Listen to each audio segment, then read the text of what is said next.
Student, आज हम लोग पढ़ रहे हैं कक्षा 12 का मैथ। आप लोग थंबनेल देख के समझ गए होंगे कि आज हम लोग कौन कौन सा क्वेश्चन करेंगे। कौन कौन सा करेंगे? 11 number, 12 number, 13 number, 14 number, 15 number और 16 नंबर, जिससे कि ये एक्सरसाइज हो जाएगा। हम लोग एक्सरसाइज किस बुक का पढ़ते हैं? तो एनसीईआरटी बेस पे जितने भी एनसीईआरटी की बुक में जितनी भी क्वेश्चन है, सारे क्वेश्चन हम लोग हल करते हैं हमारे चैनल पे। आप लोग को कोई भी समस्या हो तो आप कमेंट बॉक्स में कमेंट कर सकते हैं। और यदि आपने हमारे चैनल को सब्सक्राइब नहीं किया है तो सब्सक्राइब कर दीजिएगा और वीडियो को लाइक कर दीजिए और अपने दोस्तों को भी शेयर कीजिए। आइए देखते हैं आज का सवाल। जो सवाल है 11 नंबर सवाल, आइए देखते हैं क्या है 11 नंबर सवाल। सिद्ध कीजिए कि किसी समतल में स्थित बिंदुओं के समुच्चय में r बराबर पी क्यू बिंदु P की मूल बिंदु से दूरी के समान है द्वारा प्रदत्त P की मूल बिंदु से दूरी के समान है द्वारा प्रदत्त संबंध R एक तुल्यता संबंध है। पुनः सिद्ध कीजिए कि यहाँ तक एक सवाल है, उसके बाद फिर से पुनः सिद्ध कीजिए कि बिंदु P 0,0 से संबंधित सभी बिंदुओं का समुच्चय P से होकर जाने वाले एक ऐसे वृत्त को निरूपित करता है जिसका केंद्र मूल बिंदु पर है। आइए इसको हल कर देते हैं।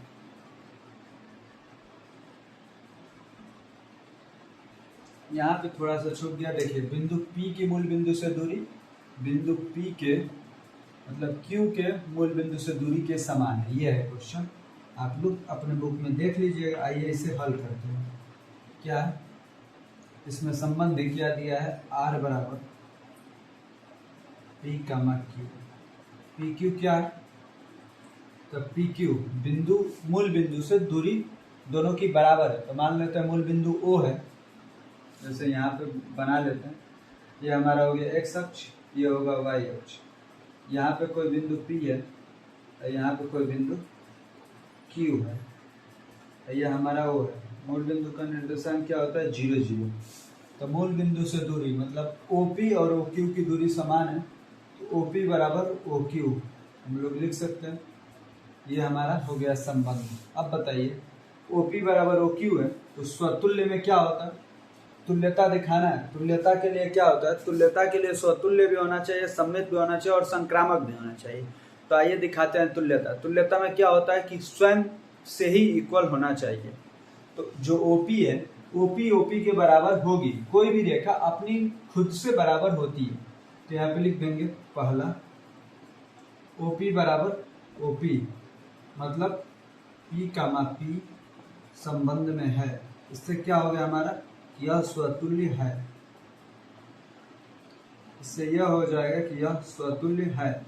दूसरा OP बराबर OQ दिया हुआ है। जब OP बराबर OQ है तो क्या हो जाएगा? तो OQ बराबर भी OP होगा। A बराबर B तो B बराबर A भी होना चाहिए। सममित संबंध में यही होता है। तो यहाँ पे OP बराबर OQ है तो OQ बराबर भी OP होगा। इससे क्या हो जाएगा कि P कामा Q तो संबंध में है, Q कामा P भी हमारा संबंध में हो जाएगा। और जब Q कामा P हमारा संबंध में हो गया तो ये कैसा संबंध हो जाएगा? सममित संबंध। ये हो गया हमारा सममित संबंध है। अब कर लेते हैं इसी में का तीसरा, जो कि संक्रामक संबंध है, उसको कर लेते हैं यहीं पे। यह हमारा संबंध दिया हुआ है। अब संक्रामक में क्या होता है कि संक्रामक में एक बिंदु और मान लेंगे जो कि T है। T उसकी भी दूरी समान है, जैसा कि दिया हुआ है OP बराबर OQ। इससे क्या हो गया? इससे यह हो गया कि P और Q संबंध में है। ये तो क्वेश्चन में ही दिया हुआ है। उसके बाद जो OQ है ये T के बराबर है। OQ जो है OT के बराबर है। इससे क्या हो गया कि Q कामा T भी हमारा संबंध में है। ये जब दो संबंध में होते हैं तो क्या दिखाना होता है कि OP OT के बराबर है। जब OQ दोनों के बराबर है तो OP OT के भी बराबर हो जाएगा। तो OP इक्वल टू OT, अर्थात ये दोनों बराबर हैं, इसीलिए OP बराबर OT। इससे क्या होगा कि P कामा T भी हमारा संबंध में हो जाएगा। जब A भी संबंध में हो और BC संबंध में हो तो AB भी संबंध में हो, AC भी संबंध में होना चाहिए। जब AC संबंध में हो जाता है तो ये कौन सा संबंध हो जाता है? संक्रामक संबंध। तो यहाँ पे लिख देंगे संक्रामक संबंध।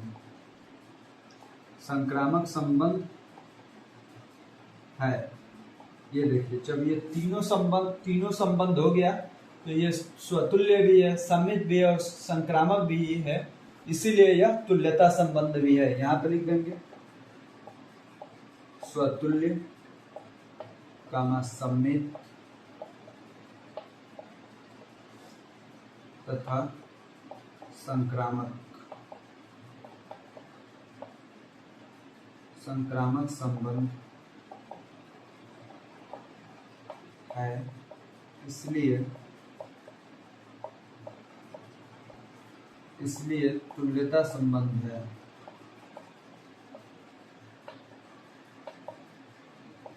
तुल्यता संबंध है। इसमें का आधा सवाल खत्म हो गया है। आधा इसी पे देख लेते हैं, इसको मिटा करके अगले स्लाइड पर। आधा सवाल हमारा हो गया है, जो आधा बचा हुआ है उसे कर लेते हैं। क्या बचा हुआ है कि पुनः सिद्ध कीजिए कि बिंदु P does not equal to 0 0 से संबंधित सभी बिंदुओं का समुच्चय P से होकर जाने वाले एक ऐसे वृत्त को निरूपित करता है जिसका केंद्र मूल बिंदु पर है। तो देखिए ये कैसे होगा। ये केंद्र हो गया मूल बिंदु पर 0,0, एक पॉइंट है P जिसका निर्देशांक है x, y। हम लोग मान लेंगे कि जिसका निर्देशांक क्या है? x, y। इसमें x और y क्या है? तो x, y एक बिंदु है, x, y एक बिंदु है। अब ये OP से O से P को मिला लेते हैं और इसकी डिस्टेंस मान लेते हैं कि a है। O से P की दूरी कितनी है? a। अब यहाँ पे लिख लेंगे हम कि P, xy, P xy माना xy एक बिंदु है, माना x, y एक बिंदु है, x, y एक बिंदु है। इसमें एक क्या है? माना कि O से P की दूरी,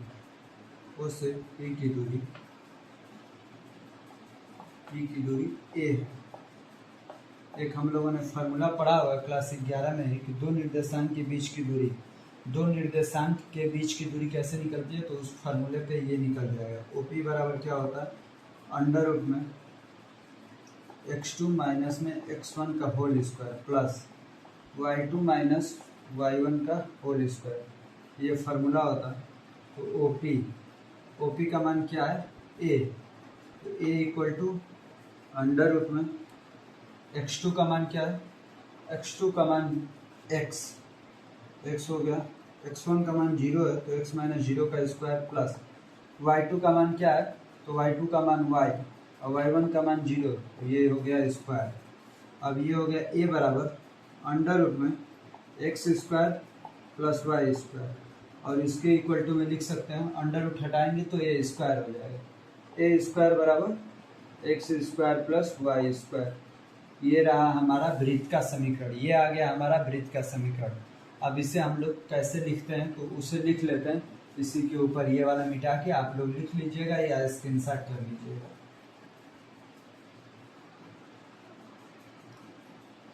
लिख लेते हैं इसमें, यह क्या है? वृत्त का समीकरण। इसे लिख लेंगे वृत्त का समीकरण। वृत्त का समीकरण है जहाँ a वृत्त की त्रिज्या है, जहाँ a क्या है? वृत्त की त्रिज्या है।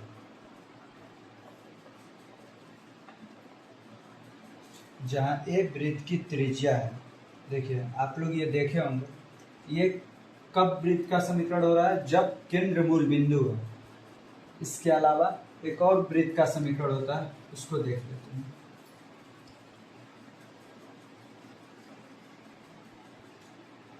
ऐसे वृत्त को बनाना है जिसका मूल बिंदु h, k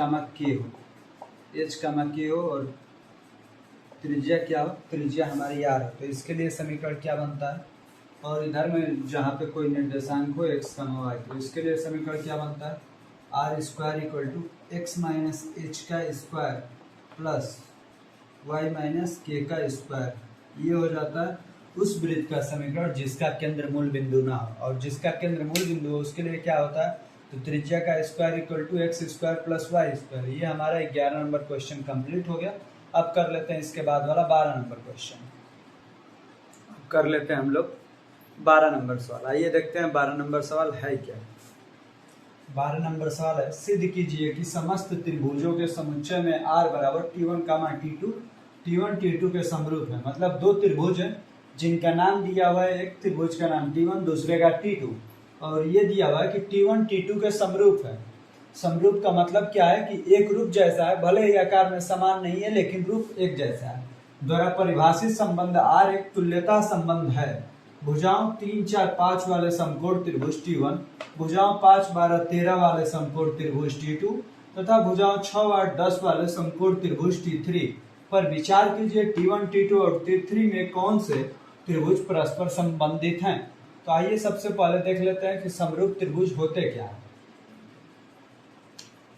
समरूप, जैसे मान लीजिए एक त्रिभुज ऐसा है, दूसरा त्रिभुज ऐसा है, तो ये दोनों समरूप हैं। देखने में दोनों एक जैसे हैं, भले ही आकार छोटा बड़ा है लेकिन ये दोनों एक रूप के हैं।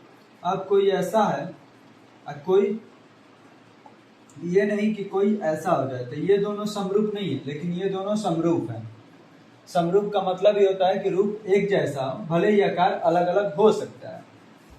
आइए इसको हल करते हैं।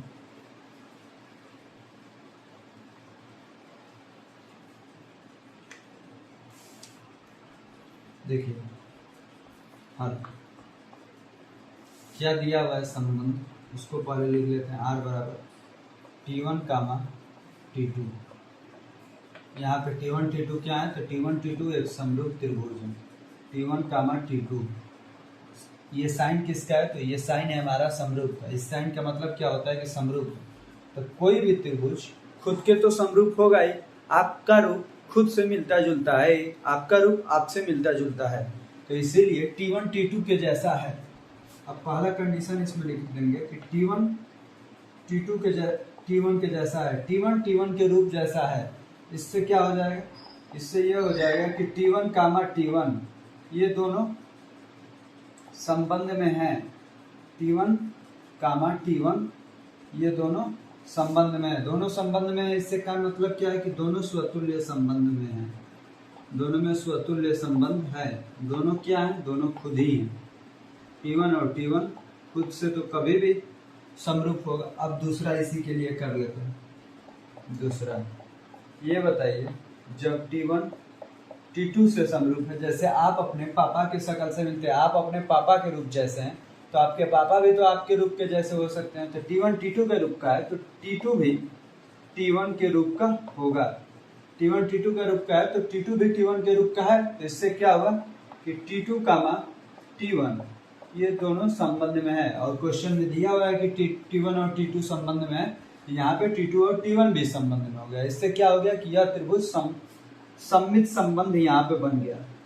सममित संबंध है। अब इसी में देख लेते हैं तीसरा जो है, तीसरा क्या है, तो संक्रामक। तो यहीं पे तीसरा भी देख लेते हैं, संक्रामक वाला भी।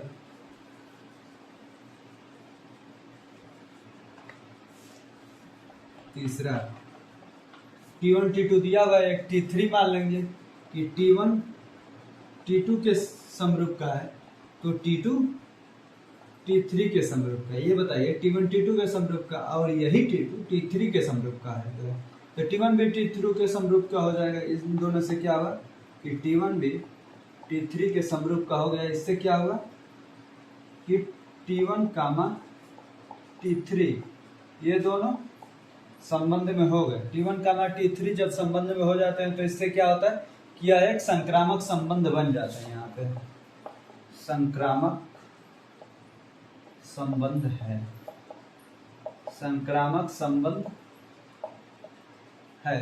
अब देखिए कहाँ तक हम लोगों ने कर लिया। परिभाषित संबंध r एक तुल्यता संबंध है, तो जब तीनों प्रूफ हो गया तो ये तुल्यता संबंध होगा ही।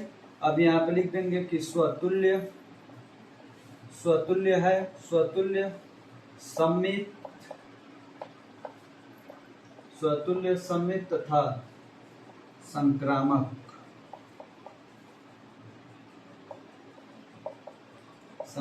संबंध है,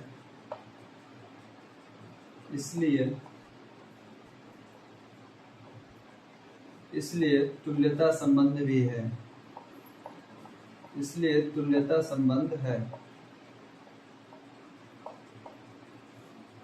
संक्रामक संबंध है ये वाली कंडीशन से, और स्वतुल्य सममित तथा संक्रामक तीनों संबंध है, इसीलिए यह हमारा तुल्यता संबंध भी है। अब आधा क्वेश्चन सॉल्व हो गया है। अब इसके आगे के क्वेश्चन इसी पे हल कर लेते हैं इसी टाइम। क्या है आगे का क्वेश्चन, देखिए तुल्यता संबंध यहाँ तक हो गया। भुजाएं 3, 4, 5 वाले समकोण त्रिभुज T1 का क्या क्या भुजा दिया हुआ है, T1 का दिया हुआ 3, 4, 5। T2 का क्या दिया हुआ है, भुजाओं 5, 12, 13, 5, 12, 13। ऐसे T3 का क्या दिया हुआ है, 6, 8, 10। T3 के लिए दिया हुआ है। अब बोला है कि पर विचार कीजिए T1, T2 और T3 में कौन कौन से त्रिभुज परस्पर संबंधित हैं, मतलब कौन कौन से त्रिभुज समरूप हैं। समरूप में क्या होता है, जैसे देखिए एक त्रिभुज ये हो गया, एक त्रिभुज ये हो गया, इसका नाम है एक BC, इसका नाम है PQR। तो समरूप में क्या होता है, ये इसके तुलना में होता है AB अनुपात QP, AB अनुपात QP। उसके बाद से BC अनुपात PR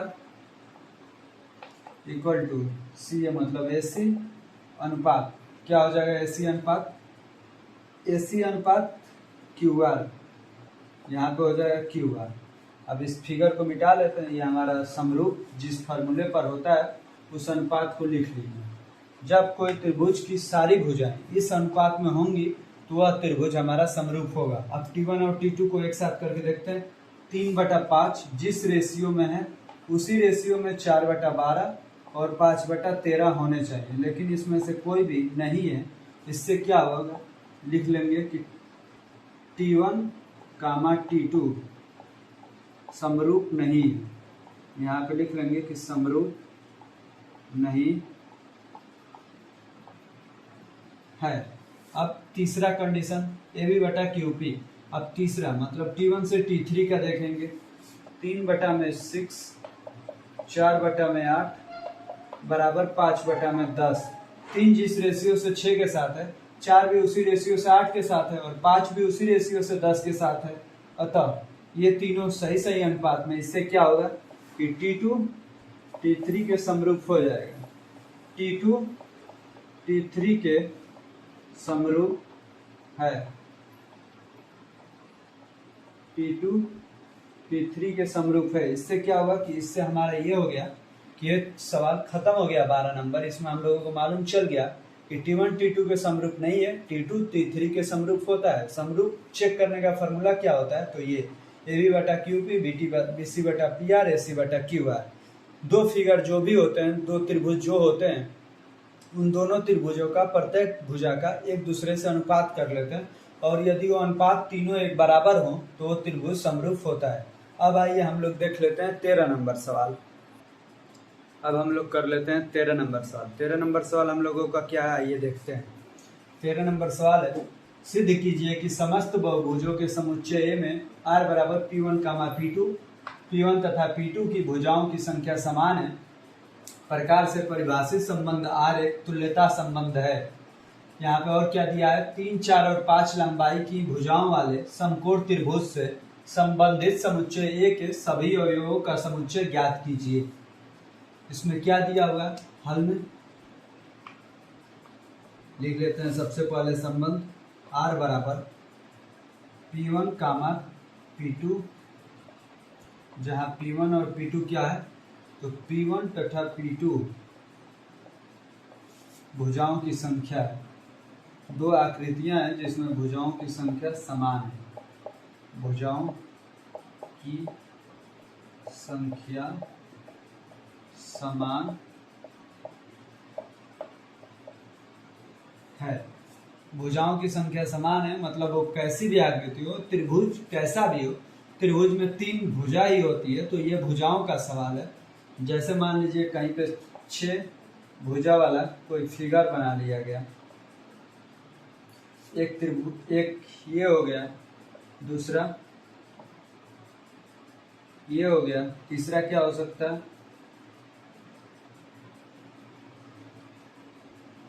मान लीजिए तीसरा ये हो गया। तो कोई भी फिगर बनाइए, केवल उसमें भुजाओं की संख्या समान होनी चाहिए। तो कोई भी आकृति खुद की भुजाएं, मतलब यदि इसका इसी से भुजाओं की संख्या हमेशा समान होती है, तो पहला हमारा क्या हो जाएगा कि P1 बराबर P1। इसका मतलब क्या होगा कि P1 कामा P1 संबंध में है, P1 कामा P1 संबंध में है। इससे क्या हो जाएगा कि स्वतुल्य संबंध है, स्वतुल्य संबंध है। इसी में जो दूसरा आप सममित के लिए कर लेते हैं, सममित के लिए मान लीजिए इसमें भी 6 भुजा, तो ये इसके 6 भुजा से बराबर है, तो इसकी भी 6 भुजा इसके बराबर है। तो A B से संबंध में है, तो B भी A से संबंध में हो जाएगा। दूसरा लिख लेंगे कि P1 और P2 तो संबंध में है। अब लिख लेंगे P2 कामा P1, P2 कामा P1 मतलब P2 बराबर P1। P2 में भुजाओं की संख्या P1 में भुजाओं की संख्या बराबर है, और इससे क्या है कि P2 और P1 दोनों संबंध में है। इससे क्या हो जाएगा कि यह हो जाएगा सममित संबंध, सममित संबंध है। अब तीसरा इसी में जो संक्रामक होता है। अब एक और मान लेंगे त्रिभुज जो P3, अब यहाँ पे P1 इक्वल टू P2 और P2 इक्वल टू P3। इससे क्या हो जाएगा कि P1 इक्वल टू P3, और इससे हमें यह मिलेगा कि P1 कामा P3 संबंध में है, P1 कामा P3 संबंध में है। इससे क्या होगा कि हमारा संक्रामक संबंध है, संक्रामक संबंध है। ये तीनों संबंध है, इसीलिए हमारा यह तुल्यता संबंध भी है,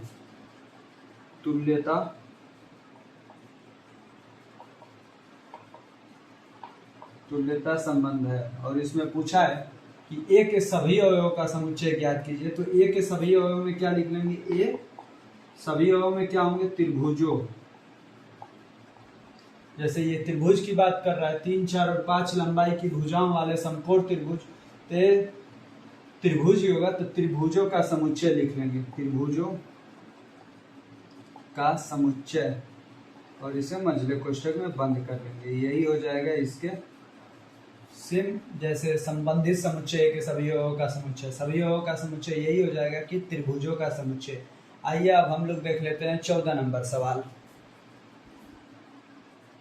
अब हम लोग देख लेते हैं क्वेश्चन नंबर 14। क्या है, मान लीजिए कि XY तल में स्थित समस्त रेखाओं का समुच्चय L है, और L में R बराबर मझले कोष्ठक में L1 कामा L2। L1 L2 क्या है, L1 समानांतर है L2 के द्वारा परिभाषित संबंध R है। सिद्ध कीजिए कि R एक तुल्यता संबंध है। हम लोगों को दिखाना है कि यह एक तुल्यता संबंध है। उसके बाद रेखा y बराबर 2x + 4 से संबंधित समस्त रेखाओं का समुच्चय ज्ञात कीजिए। इसको हल कर लेते हैं। हल में क्या करते हैं, तो हल में जो संबंध दिया हुआ है सबसे पहले उसको हम लोग लिख लेते हैं। R बराबर L1 कामा L2, ये दे दिया। L1 समांतर है किसके, L2 के, ये भी हो गया।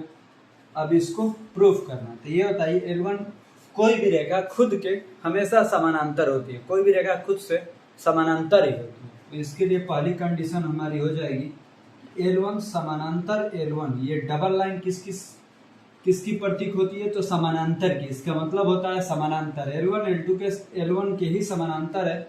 इस यहाँ पर लिख देंगे कि यह सदैव सत्य है, यह सदैव सत्य है। इससे क्या होगा कि L1 L1 के ही समानांतर, इससे क्या हो जाएगा कि यह संबंध हमारा स्वतुल्य संबंध हो जाएगा। यहाँ पे लिख देंगे कि L1 कामा L1 संबंध में है, इसलिए यह हमारा स्वतुल्य संबंध है। स्वतुल्य संबंध है। दूसरा सममित के लिए जब L1 पैरेलल है L2 के, मान लीजिए क्वेश्चन में दिया हुआ है L1 L2 के पैरेलल है, तो L2 भी L1 के पैरेलल होगी। ये तो ऐसे ही हो गया, जैसे मान लीजिए कि एक रेखा यह है, एक रेखा यह है, L1 है, यह L2 है।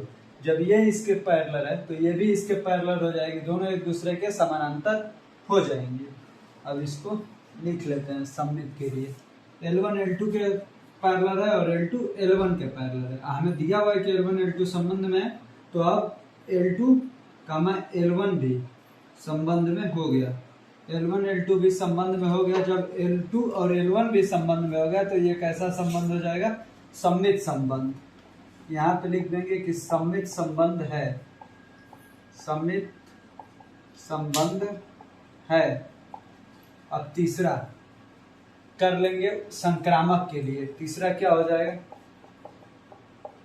संक्रामक के लिए जब L1 L2 के समानांतर है तो एक लाइन और लेके आ जाएंगे। L1 L2 के समानांतर है तो L2 L3 के भी समानांतर हो जाएगा। जब L1 L2 के और L2 L3 की, तो L1 भी L3 के समानांतर हो जाएगा। जैसे मान लीजिए 3 लाइनें हैं, एक लाइन ये, एक लाइन ये, एक लाइन ये, इसका L1, ये L2 L3, ये इसके समानांतर और ये इसके समानांतर। तो यदि इसको हटा दिया जाए फिर भी ये इसके समानांतर रहेगी। तो यहाँ पे लिख लेंगे अतः L1 पैरेलल L3। इससे क्या हो जाएगा कि L1, L3 भी संबंध में है। जब ये दोनों संबंध में है तो इससे क्या हो जाएगा? ये हमारा संक्रामक संबंध है, ये हमारा संक्रामक संबंध है। हमें प्रूफ क्या करना था कि यार एक तुल्यता संबंध है। तो जब ये तीनों होता है, स्वतुल्य संबंध, सममित संबंध और संक्रामक संबंध, तो तुल्यता संबंध भी होता है। यहाँ पे लिख देंगे अतः तुल्यता संबंध भी है, तुल्यता संबंध, तुल्यता संबंध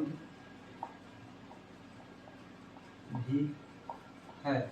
अब इसी में कुछ बचा हुआ है। इसके बाद ये वाला रेखा y बराबर 2x+4 से संबंधित समस्त रेखाओं का समुच्चय ज्ञात कीजिए। तो इसको भी कर लेते हैं इसी पे।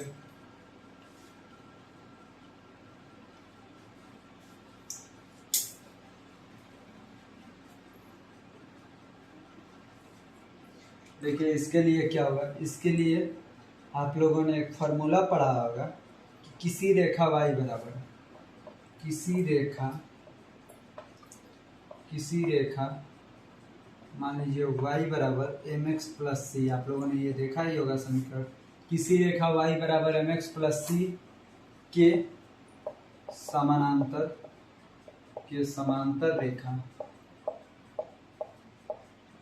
समांतर रेखा y बराबर mx+c1 होती है, mx+c1 होती है।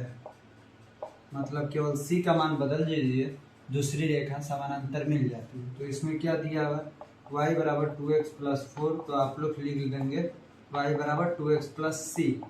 ये जो हो गया ये उसके समानांतर है। और एक समानांतर रेखा के समानांतर अनेकों रेखाएं होती हैं, अनंत रेखाएं होती हैं। कोई भी बस c का मान बदलते रहिए, -10, -5, 0, 6, 8, 10, 100, 2000, 5000, कुछ भी लिख दीजिए। सारी रेखाएं एक दूसरे से समानांतर होती हैं। अब देख लेते हैं हम लोग 15 नंबर सवाल।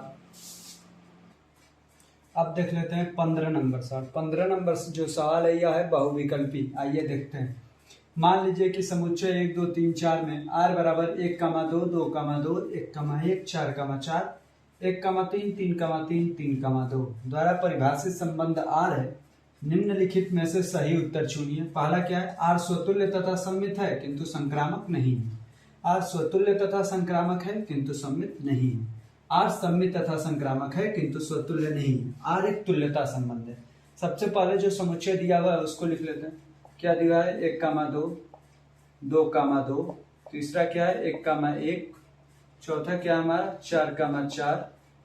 पांचवा क्या है? 1, 3। 1, 3, 3, 3 है। उसके बाद 3, 2 है।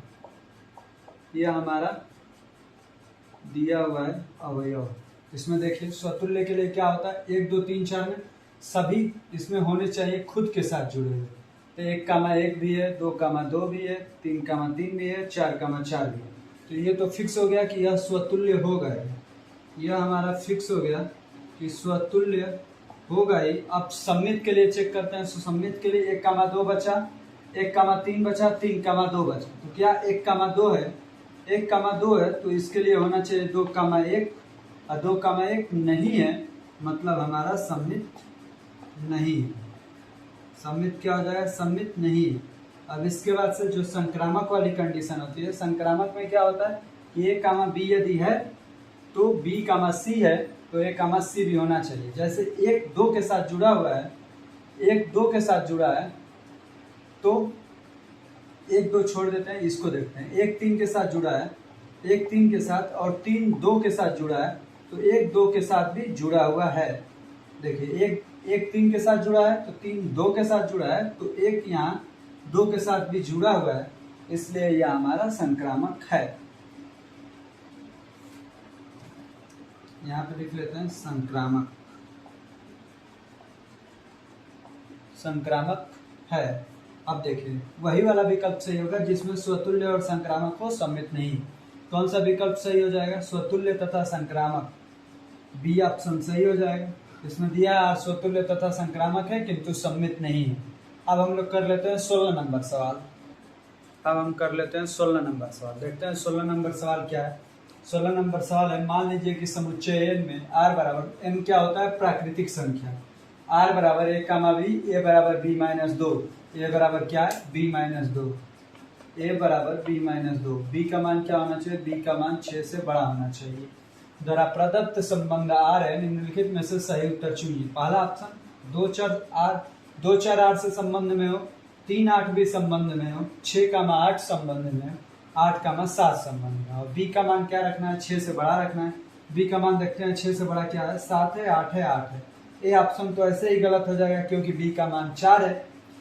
b हो सकता है सही या c या d। b का मान देखते हैं 7 दिया हुआ है।